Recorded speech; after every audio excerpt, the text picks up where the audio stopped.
for half a century, WJPZ Syracuse has been the greatest media classroom on the planet. We've trained students from the 1970s to the 2020s on how to run a professional radio station. But the lessons learned and relationships formed go far beyond studios and transmitters. Taking a look back through the eyes of those who experienced it. This is WJPZ at 50. Welcome to WJPZ at 50. I am John Jagay. Today's guest is somebody who has been on my wish list since we started this project. You won't find a better person in our alumni association. She has excelled in the radio field and has excelled at teaching and the values of WJPZ. No less than 2 alumni so far have said she was the first person they met when they walked into the radio station and were blown away. By the way, those 2 alumni are Dion Summers and Kid Michael Rock. BB Good, welcome to the podcast. Wow, I'm so honored to be here. Thank you for that amazing introduction. I hope I live up to it. I don't think there's any way you couldn't, no pressure, but I mean, you're a rock star. I mean, you were the class of 93. I was the class of 02. When I was in school, like, you were one of those alums that's like, wow, this is what you can accomplish if you do well here at WJPZ. And I know so many alumni hold you in such high regard, which is why I'm so thrilled to have you on the podcast. Thank you. I'm really glad to be here. You and I have a lot in common, including a home state of Massachusetts. So we'll start at the beginning. How did you find out about Syracuse and then get to the radio station? So I grew up in Quincy, Massachusetts, and I always liked radio. Probably you also listened to Kiss 108 growing up, right? Uh-huh. Yeah. So I loved Kiss 108. I listened to Dale Dorman and Sonny Joe White and Lady D. And I was very involved in my high school, like student government. But for student government meant like planning the activities and, the school dances. And at some point I was listening to the radio and I heard Vinny Peruzzi on Kiss 108 talk about how he was from Quincy. And I was like, oh, that's cool. So I, dialed in on the number and I'm like, hi, I'm Sharon Goodman. I'm from Quincy also. I went to Quincy. I'm at Quincy High. And we have a dance coming up. Will you be the DJ for our dance? Oh, wow. Right? Whatever it was. I'm sure it was months in advance. And I came back, but Kiss 108's going to do our dance. Like, that's just some, guy. And then like the week of the dance, he called me from California and he's like, listen, I just got on to some game show. I can't remember if it was like The Price is Right or like, oh, wow. Or what's the other one with it? Vanna White. Wheel of Fortune. Wheel of Fortune. One of those. If I look it up, I could find it.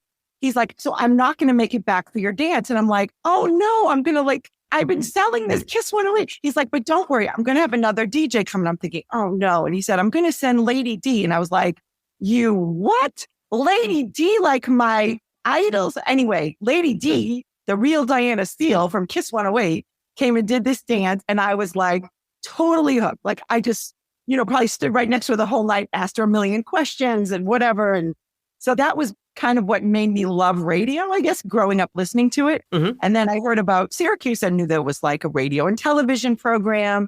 And the interesting thing is I didn't even get into Newhouse initially. Okay. What did I get into? I guess like arts and sciences. Arts and sciences, VPA, probably one of those 2. Yeah. And then I went to go, find Professor Mason because I heard Professor Mason was the one who could help you get in. And I didn't quite have the GPA because you needed like a 3.5 and I didn't have that. But I got to know him and I think he even let me like audit his, Com 101 class or something. And anyway, somehow I talked my way into Newhouse and he was wonderful to me all my years there and had a great experience. There's a joke about talking your way into a communications school, but I'll leave it.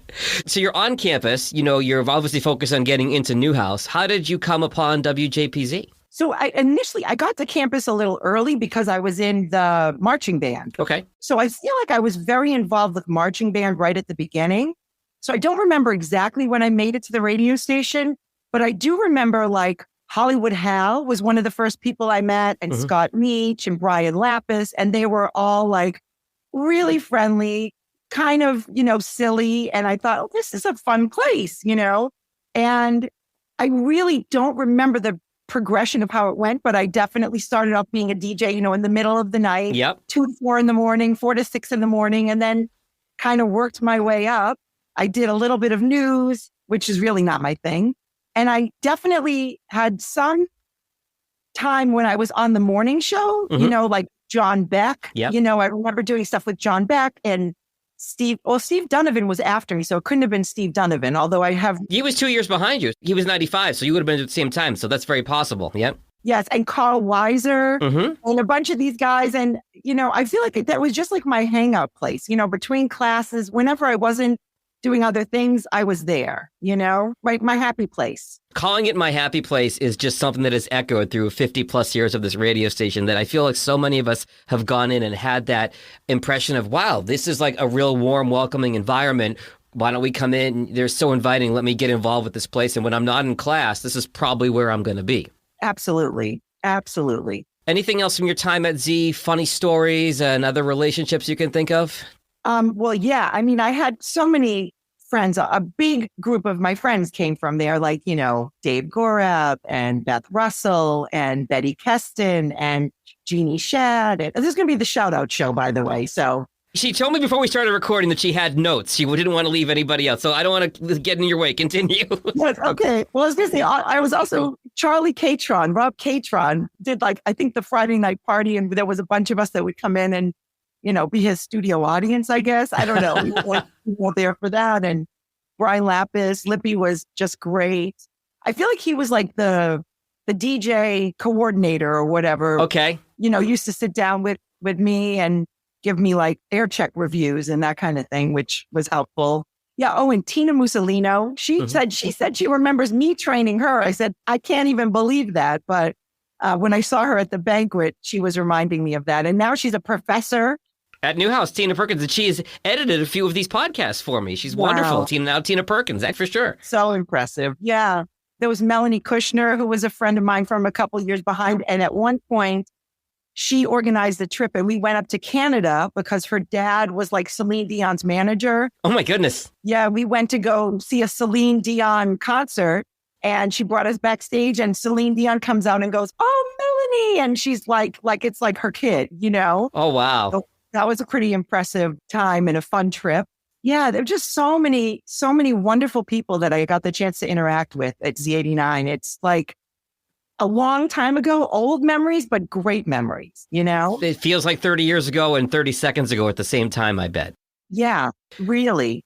And it is 30 years. That's the crazy thing. When we were at the banquet, Dion said, "Stop counting the years. Stop counting the years. Just enjoy it." Gosh, it was so long ago, I'm smiling almost as much talking to you as I was talking to Dion. And Dion talked about that first night getting to the radio station and seeing you doing nights and a whirlwind and phone calls and getting your carts and and everything ready and being so blown away and impressed by you. And it was like, this is where I need to be. Wow. Thank you. Thank you. It's interesting too how the technology moved along, like we only had carts and then it became CDs. Like we just worked with what we had and it was great. But by the time I sort of finished my career in radio, like I wasn't even touching CDs anymore. It was just buttons on computers, but we're still editing, with Vox Pro. Yep. Yeah. I had pretty fast fingers on the Vox Pro. Oh yeah, you can play that thing like a guitar when you get it going right. So You're transitioning me perfectly, BB, to ask you about your career after Syracuse. There are stories of alumni visiting you in Utica when you were on the air. Stacey Simmons talked about living with you at one point. Yep. Take me through your journey after Syracuse. So I actually started working at Rock 107 in Utica, and I worked for this great guy named JR who ended up working in Attleboro, Massachusetts. And I know Mike Rock worked for him for a long time.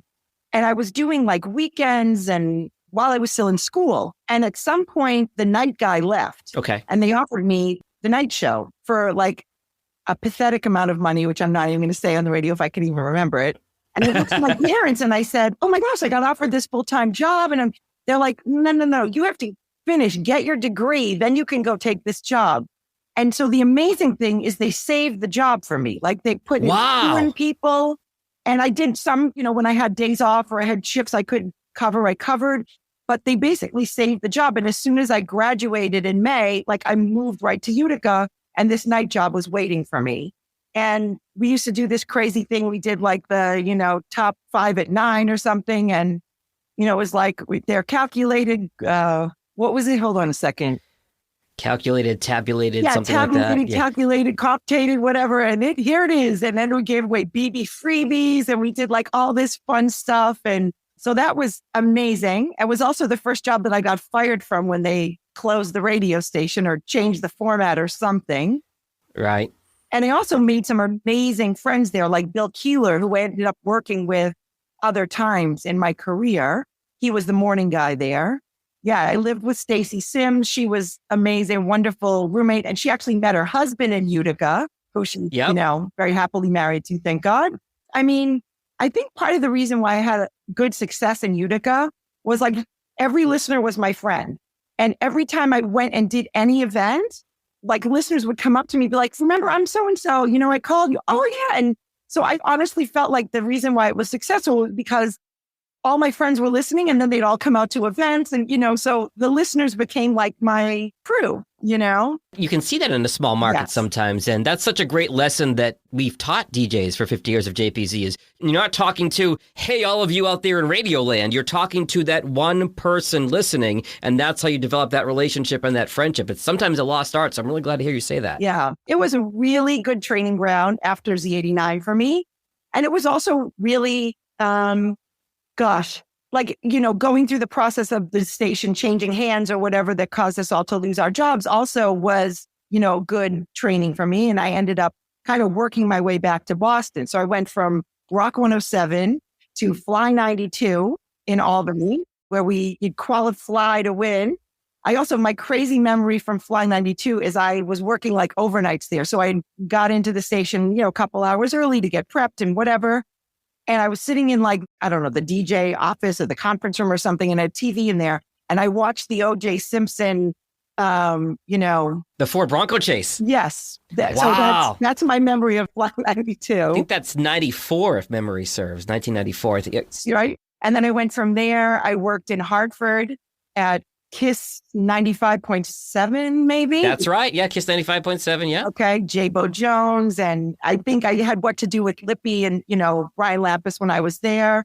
Worked with really nice, fun people. They gave me a nice opportunity. There's more call letters on my resume.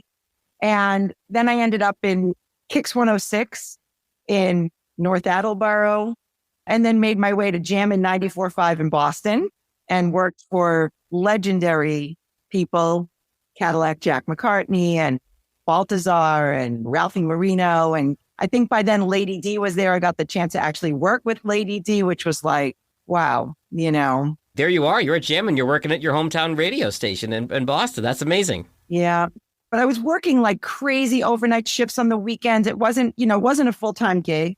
And I really felt like here I am, I'm a few years out of college. I should be working, Mm-hmm. And I was somewhere, I think like on the T going into some event in Boston. And I saw Mickey Mouse ears and an ad. It said like coming soon, It was very like covert, but I don't know if it even said Radio Disney or just, something coming soon. Okay. And then I found out there was a place to send like a blind box or whatever you call it, Mm-hmm. the tape and the resume. And lo and behold, it went to Dallas. And then I got a call from the amazing Robin Jones, who ran Radio Disney. Mm-hmm. And she invited me out to Dallas to come and check this out. You weren't even 30 at this point, right? Right. I moved out here in 98. So yeah. God, you were still in your 20s and you get this big opportunity to go to Radio Disney in Dallas. That's amazing. Yeah, it was incredible.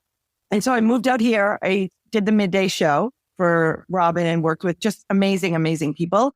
But it was now a radio station, like in Rock 107 was like a little studio in a house down like a dirt road, and right. This is like a big, tall office building in Dallas, in half the building. It doesn't even exist anymore, by the way. Half the building was all offices and half the building was all radio studios. Like Tom Joyner was there. And oh, wow. Yeah. I mean, just anybody you could think of that worked for ABC in Dallas was in this building. And every day there were artists in the lobby. And it was just like a crazy environment to work in, but in a little, office, a little studio in an office building. I'm dying to ask you how your on-air content would have changed going from a rock station to Radio Disney. Was there much change? Well, I had, my cute BB Good name, like fit Disney along the way. Yeah. And even though it was rock station, it wasn't really rock. It was kind of mislabeled. Like Rock 107 was really a top 40 radio station. Okay. I'm trying to think of like who we were playing. Not that I have you pegged as a Howard Stern type. So you weren't going from like, the Swedish bikini team to Mickey Mouse. Yeah. It wasn't that much of a discrepancy for you. Yeah. I feel like I was pretty, PG all along, but don't go back and listen to my morning show tapes with Bill Keeler. But yeah, I felt like Disney was a natural fit for me, just in how sort of I carry myself. I know Steve Donovan was a little proud of the fact that he had the most curses on his show. There'll be no cursing today.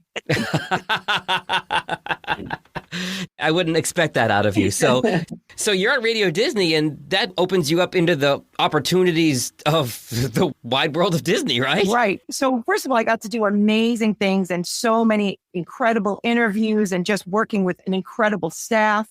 And there were these two guys named Just Plain Mark and Zippy, and they did the afternoon show from Walt Disney World. And at some point in that first year, there was all this talk that they were going to open up a studio out in California at Disneyland. So I'm hearing all these rumors, whatever, that they're going to be moving them. And suddenly one day I get called into my boss's office and they said, so we want to move you to Walt Disney World. And I said, whoa, this is cool, Yeah. And so my fiance at the time, my now husband, almost 25 years later, Charles, said, okay, let's go, And so we moved, and that was like March, April, May-ish of 99. Mm-hmm. And I spent the next 5 years doing my show from inside Disney MGM Studios at Walt Disney World. Wow. Which was like a dream. Yep, I'm going to Disney World. Yeah, I'm just going to work, but I'm going there every day. That's amazing. Right. I had to kind of pinch myself sometimes and say, like, look, I get to go where people work all year long to go on vacation. I get to go here every day, Right. And the question everybody always asks, like, could you go for free? Yes, I had this like silver pass. I could use or my husband could use, and we could bring in 3 guests every day. And no, I don't still have it. That's the other question people always ask. Can you still go, But yeah, it was amazing. Like driving up to Disney World every day, going into the studio. And I used to call it my fishbowl because I was encased in glass. And kids would come up to the window every day. So every day I would meet families, I would meet kids who, some of them had sent me letters. I'm coming to Walt Disney World. I'm coming to see you. Oh, wow. And I said, those years that I was at Walt Disney World, I was probably on way more refrigerators than I could ever imagine. Smiling and handing out little prizes and stuff. But, back in the day where you took the real photo, not just on a phone. And I got to meet kids from all over the world. And I got to do a lot of incredible things with like Make-A-Wish and Give Kids the World. I got to meet some incredible families. I got to interview movie stars and sports figures and singers and just everybody from, Julie Andrews to Britney Spears to NSYNC to the kid from Jerry Maguire, like anybody you can think of. I'm doing the math, and if my timeline is right, you're at Disney World as Britney and Justin have been Mouseketeers, and now they're really hitting it big as pop stars with the late 90s there with NSYNC and Britney and Christina and all that. Yeah. I mean, to have those folks on your show, they were as big as it gets at that time. They weren't even that big yet. They were becoming big. Like I remember interviewing Britney Spears, and she walked in, and I was like, wow, it's so cool to have you here. And she's like, oh, I'm just a Southern girl singing, whatever. And I was like, okay, Yeah. I have memories of interviewing the guys from NSYNC and being really frustrated with that guy, Chris, because he wouldn't stop talking, kept talking over everybody. I thought, how am I going to edit this, And it actually turned out where we lived about 15, 20 minutes away from Walt Disney World, in a place called Dr. Phillips, Florida. Okay. We only lived like not far away from Joey Fatone from NSYNC. So every now and again, I'd like see him out and around and be like, hey, Joe, my buddy from NSYNC. Part of the family, part of the big Disney family, right? Right. And our oldest daughter just turned 22. And I believe he has a daughter that's born like within a couple of weeks of my daughter, because I feel like I was on maternity leave and then I was reading in the teeny bopper, magazines that Joey Fatone had a baby at the same time. It's called show prep, boys and girls. Yes, back before the internet, right? When you had to read hard copies of things. Exactly. Right. Speaking of before the internet, too, I have, which I received years after I finished at Radio Disney, some scrapbooks full of handwritten letters from kids. Oh, wow. Because before even email and before now texting and all that, kids would send me actual letters at Walt Disney World, and they would send letters after they'd visited with photos, because I guess we must have had like a P.O. box or something they could write to. And along the way, I had these wonderful people that I worked with, producers and phone screeners and stuff. And when they were not busy answering phones, they would take these letters and put them in scrapbooks. And I'd forgotten about them. And then years after I stopped working for Radio Disney and they were closing the offices here in Dallas, I got a call from one of my friends, one of the producers, and he said, we're cleaning out these rooms here and we found this box of stuff from Orlando. Do you want it? And I said, okay. And I was so thrilled. I said yes, because it was so much fun, and so much fun for me to look at these letters and these notes with my kids, who were at the time probably the ages of those kids that had been writing to me, which was just super fun. Radio Disney, was it national or worldwide at that point that you were on? It was probably national. National, okay. And it used to be on mostly AM radio stations, but by the end, it was on the internet on radiodisney.com. And remember there was like a TV channel that was like music videos, not MTV or VH1, but like something else. I think we had one of those channels. And all I know is when I started, we were like 15, 16 AM stations. And by the time I left, 10 years later, it was 30 plus stations and on the internet. And just, I do remember at one point getting like a call in the middle of the day on the toll-free number from people in Glasgow, Scotland. Oh, wow. And they're like, yeah, we're listening. Can you play a song for us? And I thought they were teasing me. And they're like, no. And they're telling me stuff about where they're calling from in Scotland. They must have been listening like online. I don't know. So how long were you in Orlando? I was in Orlando for 5 years. Okay. Our oldest daughter was born there. And our second daughter was born there. And I used to call them my $10 Disney babies because we had such good health insurance. It was one $10 copayment. And then that's it. I don't think that's something you'd find too often these days at this point in the world Right? of health insurance. Wow, that's cool. And when we left, Shira was 3 and Rebecca was 1.5. And I was very pregnant with my son, David. And at the time, not happy at all about having to come back to Dallas. So they closed the studio? Is that why you came back to Dallas? They had gone through some changes out at Disneyland. And first they closed that studio. And then they decided they wanted to just sort of bring the team back to Dallas. And the interesting thing was every year I'd come back to Dallas for meetings. And I remember coming into one of the meetings and I knew I was pregnant with my son, but I wasn't saying anything yet. And I'm like prepared with look at all the good things I'm doing at Walt Disney World and all these people I'm interviewing. I'm getting, I'm showing them how great we are and what wonderful people I'm working with. And they listened very nicely. And then they said, okay, so we're closing the studio. We're bringing you back to Dallas. And I'm like, come again?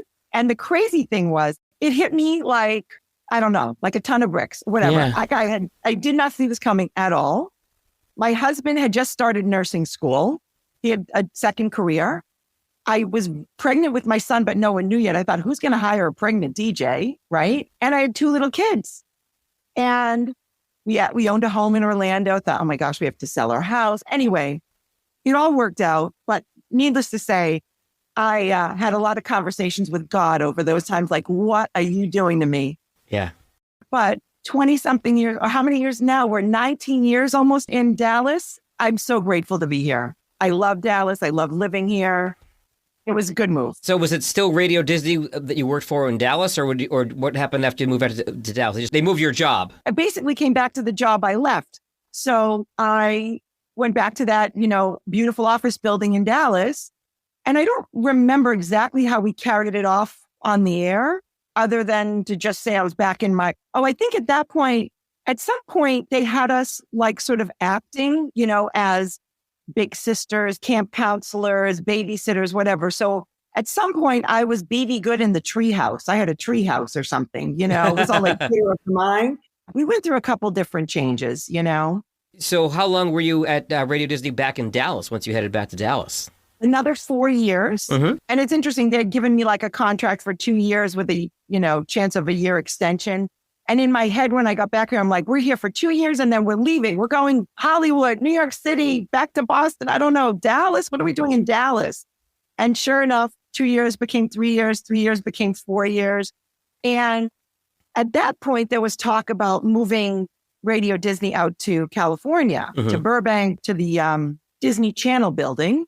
And I should have seen the writing on the wall, as a lot of my bosses were being changed out for new bosses, but I was a little clueless.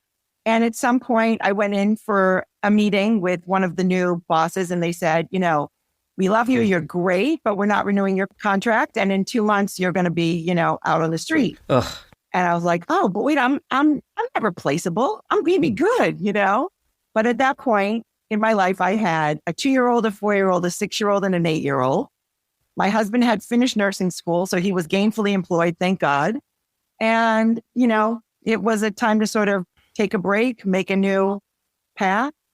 It's funny because I sent these out to all the people that I had worked with. If you can see, it's a little plastic boot. It's a cowboy boot. Yep. A cowboy boot. And I sent this out thinking I was going to keep working. Radio Disney gave me the boot, but there's still work to do, whatever. Brilliant. In here. Yeah. And I mailed out probably 50 of these to all my radio friends and record friends. But I think there were other plans for me. So I was busy being a stay-at-home mom, very involved in my community and my kids' schools, and doing a lot of volunteer work for a while. And actually, my youngest daughter is 16. So she got her driver's license this past year. So I finally, after 20 years, retired from doing carpool. That's pretty awesome. That's funny. It's WJPZ at 50. Hi there, fellow JPZer. This is Sam Candell, class of 2018, and your banquet chairwoman. Banquet 39, Spectrum of Studios, will be March 2nd, and you're not going to want to miss out on the fun. You should buy your tickets now at the link in our show notes before prices go up on February 1st. Can't wait to see you there. Looking back at half a century of broadcast excellence. This is WJPZ at 50. If you're comfortable talking about it, I wanted to ask you, because I know faith and religion is a big part of your life at this point. Did that kind of go hand in hand with the decision to be a stay-at-home mom after the Disney stuff ended? No, I would say that was already happening. So I met my husband, Charles, actually at Syracuse at a Shabbat dinner. Neither of us were at all religious, but just, was a place to go. We dated a little bit, and then we sort of went our separate ways for 7 years. We got back together as I was being hired by Disney and being brought out to Dallas. Okay. So what I left out before was that we got engaged to get married, and then Disney's like, okay, let's go to Dallas. And I was like, well, wait, I can't go to Dallas. I just got engaged, and my fiance has a job here. And my wonderful, wonderful husband said, no, let's go. I'll find a job. Like, let's just go. He was working in Boston with you at that point? He was in New York. I was in Boston. Okay. We kind of like teamed our, the Northeast thing, but Yep. he had a good gig. And he focused on my career, which was amazing. So he moved out to Dallas. And actually in Dallas, we got very connected with the Jewish community here. There were some really charismatic rabbis that said, oh, new blood, new customers here, And the more we, got friendly with these rabbis and these different organizations, the more I, for one, felt like this is really how I want to live my life. And so I'm very grateful, we've been able to give our kids a Jewish day school education. Our oldest daughter is married, living in Israel right now. Our son-in-law is actually in school to become a rabbi. Wow. I'll be able to say, my son-in-law, the rabbi. How wonderful. Every Jewish mother's dream. Look at that. Right. So yeah, we're Sabbath observant. So, I guess it would be a little difficult to work in a radio gig where I'd be like, oh, sorry, can't do that on Saturday. I'm busy. Yeah, I can't spend Saturday afternoon at a car dealer giving away free pizza. I've got other things to do. Exactly. But I have found, for me, I like to say I'm passionately Jewish. My passion for living a Jewish life has really centered me in a way that I probably wasn't before this, And I'm actually working for an Israeli organization now, too, which is, interesting. So Really? Yeah. I recently started working for an organization called Israel 365. I am helping them start a branch here in Dallas. It's partially a media company, which is incredible because that Perfect. kind of, fits with what I do. But a lot of my job here is basically making friends with people of different faiths who support Israel and want to have education and events. And, I get paid to go out for coffee with people and make friends. So gotta love that. Which is perfect for your personality, I've got to say. Before I forget, I want to ask you about the bee. You were the bee in the cartoon for Disney too, right? I don't want to forget to ask you about that. Sure. So, my nickname Be Good came from my maiden name being Goodman. Right. And I always heard you wanted to have 3 syllables, listen to who we grew up listening to, right? Lady D, J.J. Wright, Dale Ed Dorman. McMahon, right? Yeah. Dale Dorman. So I knew it had to be 3 syllables. So I went with BB Good. And it's funny, when I went to go work for Jammin' 94.5 in Boston, Cadillac Jack sat me down and he said, okay, we got to think of a different name for you. And he came up with some like very urban name. And I was like, yeah, I don't think so. Let me be BB Good. This is who I am. So yeah. And then for Disney, it fit perfectly, like Be Good, and when Radio Disney got connected with Disney Channel, they animated my voice because the first 2 hours of the show I did was called Mickey and Minnie's Toon Time. And then it actually became Playhouse Disney before I finished working for the company. But in kind of partnership, doing things with the Disney Channel, they had me sort of introducing different songs and shows and things. So that's how I got animated. I think you might be the first guest I've had on the podcast that has had an animated version of themselves. That's pretty cool. And my friend John Beck got me a little speaking role on According to Jim. Oh, really? So this is a great story. I have to tell you this story. Please. Okay? John says, we need you to voice a few lines for the show. And I said, great. And, okay. And you just met my daughter, Rebecca, a few minutes ago, who's 20. Okay. So I did the voice recording, whatever. And they had me filling out a bunch of contracts. I'm literally filling out these contracts in my car outside like a post office, et cetera, while I'm having contractions to give birth to Rebecca. Wow. Okay. Filled this out, then went to the hospital, had the baby. Okay. I got paid something, I'm going to guess like $600-700 for these few lines. I'm like, hey, this is great.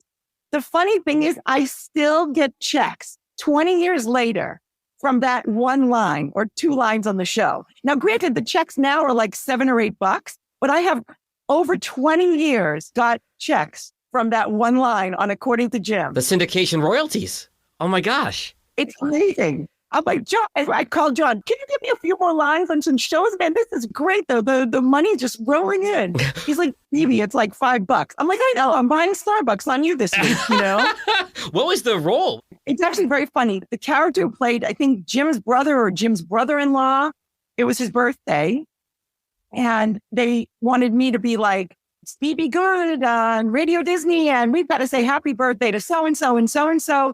And let's say his name was Tom. And I said, and Tim, and they'll, Tom, I called you, it was like the joke was that the DJ messed up his name. Okay. And that he's an adult wanting to hear himself on, the kids station, hearing a happy birthday shout out. It was very cute. That's funny. Any other stories or, interactions with alumni or stuff that comes to mind that we haven't covered at this point? Definitely a lot of people along the way that I got the chance to meet. And especially being at Walt Disney World, there were 2 other radio studios next to where I was. So very often radio stations would come in and be broadcasting next door or if there was a big event. So because of that, I would get to see radio friends from time to time, which was really nice. So starting out at Syracuse, at WJPZ, as you think back, what were some of the lessons that you learned, BB, that served you well in your radio career and your life in general that you learned in your time at the radio station? I think one of them you hit on a little bit before, talking to one person. We're not talking to a big group. We're talking to one person, having a conversation. And the person you're talking to is your friend, someone you like, they like you have a lot in common. So I learned that. I definitely think I learned, maybe I knew it before, but being curious, yes, which I think has helped me tremendously in my career and in my life, just trying not to draw conclusions about people or events or whatever, and just being curious. And that's, helped me throughout my life and throughout my career. I definitely think being prepared, whether it's being prepared for an interview or a show or whatever helps me. It helped me then, helps me now. I had this great boss that I worked for at Radio Disney. His name was Dan Pierman, Mm-hmm. Such a sweet, sweet man. And he at one point said to me, I wish I had a whole staff of BB Goods because isn't that great? He said, you always whenever you come to me with an issue or a problem, you've already thought through some solutions before you walk in my office. And I thought to myself, doesn't everybody do that? Like, nope. I don't know. I guess not. But yeah. And he was just a pleasure to work for. He was a pleasure to work for in Dallas. And he was a pleasure to work for when I was in Orlando, only speaking to him on the phone for months at a time. I also had some really good experiences, like visiting either people from, Z89 when I was starting out, or radio people. Like I remember Rocco being so nice when he worked at Hot 97. Yeah. And me coming to New York City sometimes, I guess, like looking to try and find work. And he was super nice. And somehow I got connected with some of the DJs at WPLJ. And I remember like meeting Scott Shannon and him being, just so lovely, and AJ Hammer and Todd Pettengill and Christy Weimer, and just some of these people that, were legends in radio, At some point I got to meet JoJo Cook and Kincaid. That was like dream come true, Big name. Yeah. So I'm grateful for my experiences, I'm really grateful. And I want to speak on behalf of the Alumni Association, BB, when I say it was so wonderful to have you back in Syracuse this year, and so great to see you and just and give you a big hug in person. Like it was I'm so glad to have you back in the fold this year. I know there are so many alumni who look to you as something to aspire to with what you've done in your career and just the person that you are, and also paying it forward. So thank you for coming back to Syracuse, and thank you for doing this podcast. It's because of you I was there. If you didn't do these podcasts, I probably would have just been watching from the outside looking in, because you have put so many hours and so much effort and creativity and preparation into this, and it's so appreciated. And, hearing my friend Steve Donovan, I think that was the first one I listened to. And I thought, gosh, I miss these people. I want to see these people again. So I am truly grateful that you did this, and hopefully we'll be together again next year. And I will say, when you told me that in Syracuse, I got a little choked up when you told me that in person, that the podcast meant that much. And it's been such a joy to do this podcast. And as many hours as I've put into it, I've gotten more out of it. These connections and this family that if you're not part of this group, there's almost no way to explain it to somebody what this family is through now 6 decades of this radio station. And what we have is so truly special. And I thank you for being a part of that. Thank you. Before I let you go, the Jonas Brothers may or may not have done a song about you. What's the story here? Okay, so after I stopped working for Radio Disney, I don't know how much after that time, but I stopped working back in 2008. I got a call from my boss, Dan Pierman, and he said, "Have you heard the new Jonas Brothers song?" And I probably said, "No, I cut all that out of my life. I'm focusing on my kids now." He said, "Because the song is called BB Good." And I'm like, come on. So of course I went online and found it. And they referred to BB Good as a she. She's got to BB good to me and BB good to you. And I thought, And I had interviewed the Jonas Brothers shortly before I stopped working for Radio Disney. So if any of my radio friends are connected to the Jonas Brothers, they can find out. I would love to know if I had anything to do with that song. And we should all call into our favorite radio stations and request it so it becomes very popular. We'll link to the song in the show notes, and if somebody listening can make that connection and figure that out, let's get on that and do BB Good a solid. Thank you. This was so much fun. The WJPZ at 50 podcast is created entirely by the staff and alumni of the world's greatest media classroom. It's hosted by John Jag Gay, class of 2002. Editing help from James Bames Grundy III, class of 2020. Imaging by Maureen Cooper, class of 1999. And Ed Lacombe, class of 1985. Podcast artwork by Marty Dundix, class of 2001. Follow WJPZ at 50 on Apple Podcasts, Spotify, YouTube, or wherever you're listening right now.